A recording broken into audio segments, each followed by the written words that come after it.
Stop and answer this question honestly. If someone spent their entire life teaching people how to get rich, wrote the best-selling book on wealth and history, influenced over 100 million people, you'd assume they died wealthy, right? Millions in the bank, multiple properties, investments, a fortune to pass on to their family. That's the logical assumption. Napoleon Hill wrote Think and Grow Rich. The book sold tens of millions of copies during his lifetime. He gave paid lectures for decades. He consulted with successful people. He had multiple income streams. So when he died in 1970 at age 87, his net worth must have been substantial. Right? Wrong. When Napoleon Hill died, his total net worth was approximately $100,000 in 1970 dollars. That's roughly $750,000 in today's money. Not millions, not even close. For a man who taught the world how to accumulate wealth, who wrote the definitive book on getting rich, who spent 62 years studying and teaching financial success, he died with what most would consider a modest estate. And here's what makes this story so powerful. Hill wasn't embarrassed by this. He wasn't ashamed. In his final years, when students would ask him about his personal wealth, he'd say something that shocked them. I never pursued wealth. I pursued purpose. Wealth came as a byproduct when I needed it, but it was never the goal. And I'm grateful I finally learned that before I died. What did he mean? How could the author of Think and Grow Rich say wealth was never the goal? If you stay with me for the next 15 minutes, I'm going to tell you the real story of Napoleon Hill's relationship with money, why he died with modest wealth despite teaching millions to get rich, and why that fact proves his principles more powerfully than dying wealthy ever could. Before we go deeper, comment right now, purpose over wealth. Because what Hill's net worth reveals is the lesson most people miss. Hit like, subscribe to the channel, and let's discover why Napoleon Hill's net worth when he died will shock you. Here's what actually happened. Hill spent the first 50 years of his life chasing wealth. He believed genuinely that accumulating money was the measure of success. He wrote about wealth, taught about wealth, pursued wealth, and he did make money at various points: book royalties, speaking fees, consulting, but he also lost money repeatedly. Bad investments, business failures, divorces. By his own admission, Hill went through several cycles of earning substantial income and then losing it all. The pattern repeated for decades. Earn, lose, earn, lose. And through each cycle, Hill became more frustrated. He knew the principles, he taught them, but his personal finances remained unstable. Then something shifted in his 60s. Hill started realizing that his pursuit of wealth had been misguided from the beginning. Not wrong, misguided. He'd been chasing wealth as the goal instead of as the byproduct of value creation. And that shift in focus had kept him in constant financial instability. Because when you chase wealth directly, you make decisions based on what will make money, not on what creates genuine value. And those decisions often backfire. But when you focus on creating value and serving others, wealth follows naturally as people pay you for the value you provide. Hill had taught this principle for years, but he hadn't fully lived it himself until his 60s. From his mid-60s until his death at 87, Hill made a fundamental change. He stopped asking, "How can I make more money?" and started asking, "How can I serve more people?" He stopped choosing projects based on potential income and started choosing projects based on potential impact. He simplified his life. He reduced expenses. He focused on his work with W. Clement Stone and the principles they were teaching. And something remarkable happened. His income became more stable, not massive, but stable. For the first time in his life, Hill wasn't stressed about money. Not because he had a lot, but because he'd stopped needing a lot. By his 80s, Hill had arrived at a profound realization. Wealth accumulation was never the point. The point was having enough resources to pursue your purpose without financial stress, while creating value for others. That's financial success. Everything beyond that is just numbers that don't increase happiness, peace, or meaning. So when Hill died with $100,000 in net worth, it wasn't because he failed to apply his own principles. It was because he'd applied them correctly. He'd created enormous value through his books and teachings. That value had generated enough income to support a comfortable life. And he'd used that life to keep creating value until his last breath. He didn't accumulate excess wealth because accumulation wasn't his purpose. Service was. Now here's where this gets even more interesting. Hill's modest net worth at death actually validates Think and Grow Rich more powerfully than dying with millions would have. Why? Because the book's title is misleading. It's not really about getting rich. It's about using your mind to achieve your definite major purpose. For some people, that purpose involves accumulating great wealth. For others, it doesn't. Hill's definite major purpose wasn't to die with the most money. It was to document and teach principles of achievement so millions of people could improve their lives. He accomplished that purpose completely. The book sold over 100 million copies. Millions of people applied the principles and transformed their lives. Hill's impact outlasted him by decades. That's success by the definition that actually matters. Not bank account size, impact, contribution, purpose fulfilled. Hill died having accomplished exactly what he set out to accomplish. The fact that he didn't die with tens of millions in the bank is irrelevant. He had enough, and he'd learned that enough is actually enough. The Stoics understood this completely.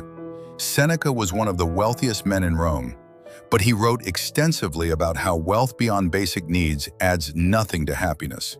He said, "It is not the man who has too little, but the man who craves more that is poor." Hill stopped craving more.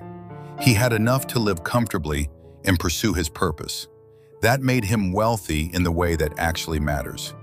Marcus Aurelius was emperor of Rome with access to unlimited resources. But he lived simply and wrote that external wealth doesn't create internal peace. Very little is needed to make a happy life. It is all within yourself, in your way of thinking. Hill learned this lesson. His way of thinking shifted from, "I need more money," to, "I have enough to do my work." That shift created more peace than millions ever could have. Epictetus taught that freedom comes not from having everything you want, but from not needing what you don't have. Hill achieved that freedom in his final decades. He didn't need a mansion, didn't need multiple cars, didn't need millions in the bank. He needed enough to live and work. He had that, so he was free. Now let me tell you what Hill said about this in his final years. A young student asked him directly, "Mr. Hill, you wrote Think and Grow Rich, but you're not wealthy like the people you wrote about. Why?" Hill smiled and said, "I'm wealthier than most of them in the ways that matter. I wake up every day with purpose. I have a wife who loves and understands me. I have work that matters. I have peace. I have enough money to meet my needs without stress. Most of the wealthy people I studied had money, but lacked peace, purpose, or love. They were rich and miserable. I'm comfortable and fulfilled." "Which would you rather be?" The student said, "But the book is called Think and Grow Rich, not Think and Grow Fulfilled." Hill responded, "That's the mistake I made for 50 years. I thought rich meant money. It doesn't. Rich means abundant. You can be abundant in money and poor in peace, or abundant in purpose and modest in money. I finally chose the latter, and I've never been richer."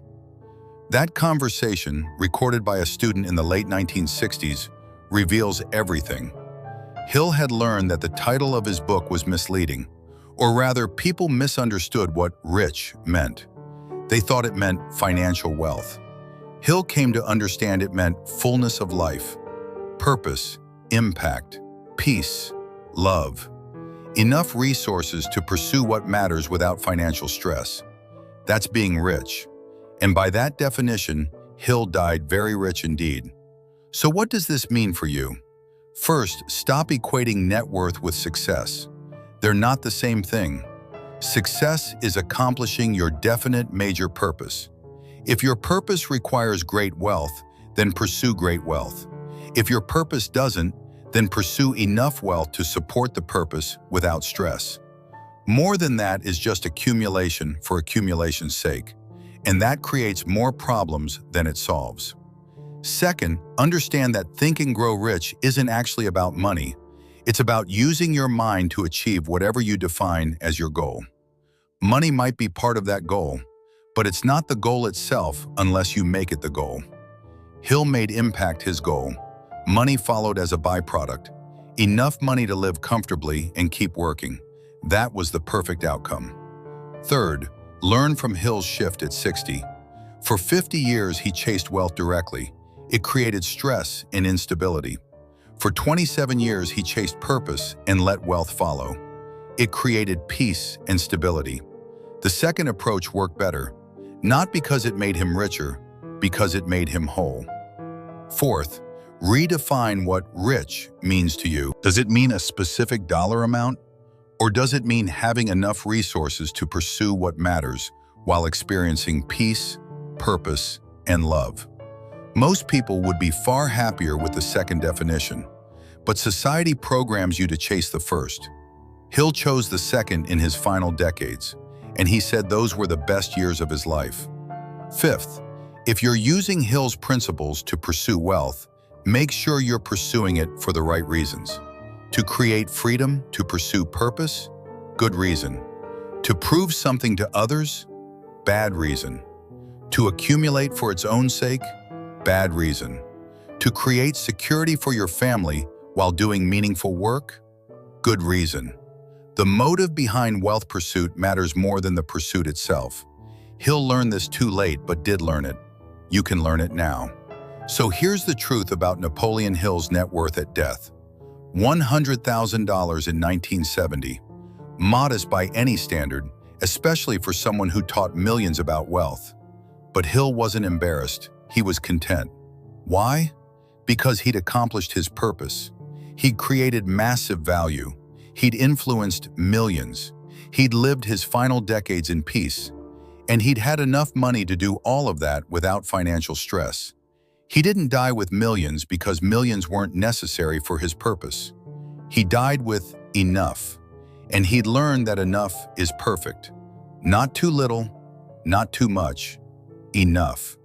That's the lesson his modest net worth teaches. Not that his principles don't work, but that the principles work to achieve whatever goal you point them at. If you point them at accumulation, you'll accumulate. If you point them at purpose, you'll fulfill purpose. Hill pointed them at purpose. Purpose was fulfilled. Net worth was modest, but life was rich in every way that mattered. Marcus Aurelius died emperor of Rome, but wrote that his wealth added nothing to his happiness. What mattered was living according to philosophy and duty. Hill died with modest wealth, but wrote that his purpose added everything to his peace. What mattered was living according to his values and mission. Seneca died wealthy, but taught that wealth beyond needs creates more problems than solutions. Hill died with enough, but taught that enough creates freedom to pursue what matters. The Stoics and Hill arrived at the same conclusion through different paths. External wealth doesn't create internal richness. Living aligned with purpose creates internal richness. And that's the wealth that matters. Comment, purpose over wealth. Like this video so others learn that net worth doesn't equal success. Subscribe because we're teaching what actually creates a rich life. And share this with someone chasing money who forgot to define why. Napoleon Hill died with $100,000. He taught millions to get rich. But he learned that rich doesn't mean what most people think. Rich means purpose fulfilled, peace achieved, and enough resources to keep serving until your last breath. That's the wealth that matters. Let's go.